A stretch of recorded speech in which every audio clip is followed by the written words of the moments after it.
এই মাদ্রাসাটার প্রতি খেয়াল রাখবেন। এটা যখন 50 বছর পূর্তি হয় তখনও কিন্তু আমি এসেছিলাম, এরপরে আর আসার সুযোগ হয় নাই। তখন সুকুমার রঞ্জন ঘোষ উনি একটা এখানে বক্তব্য দিয়েছিলেন, এই বক্তব্যটা শুনাইয়া আমি শেষ করি।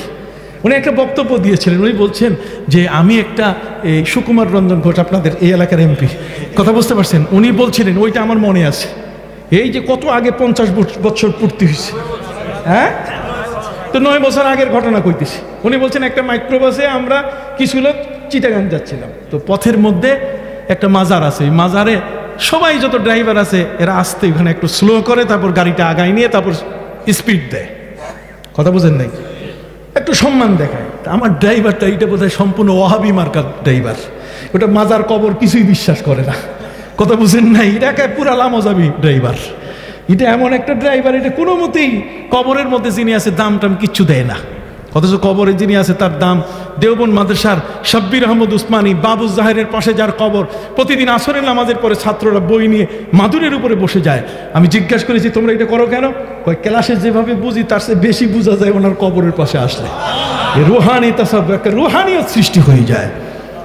সুকুমার রঞ্জন ঘোষ বলছেন যে ওই গাড়িতে স্পিড দিয়ে ড্রাইভার স্লো করে নাই, সালামার কারণে কিছু দূরে যাইয়া শেষ পর্যন্ত একেবারে উল্টাইয়া গেল গাড়ি। গাড়িতে উল্টাই যাওয়ার পরে আমরা যারা ছিলাম সবাই প্রত্যেকেই, কারো হাত ভাঙলো, কারো মাথা ব্লিডিং হলো, কেউ ইনজুর হলো, নানাভাবে আহত হয়ে গেল।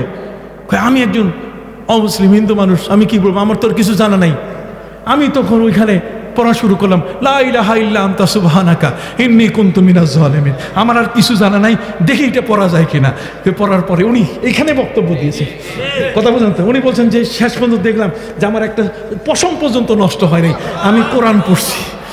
কোরআন পড়ার কারণে যদি এত বড় অক্ষত হইতে পারে একজন এমপি সাহেব, তিনি যদি এত বড় কথা বলতে পারে, তাহলে আমরা পিছিয়ে আছি কেন? কি বলেন, ঠিক কিনা? কাজেই সম্মানিত শুনে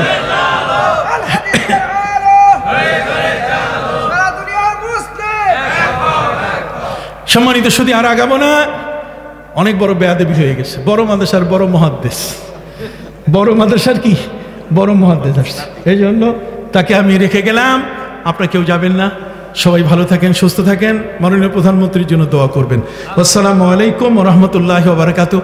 অনেক বই আছে আমার লেখা, এগুলো 113 মাসআলা, শবে বরাত, তারপর নবীর রওজা জিয়ারত, জান্নাতুল বাকি, তারপরে জমজম ইত্যাদি, ওগুলো বাইরে যাইয়ে নেবেন, এখানে এগুলো নেওয়ার দরকার নেই। তুমি এখানে বেচা বিক্রি করবা না, বাইরে 100 মাইল দূরে।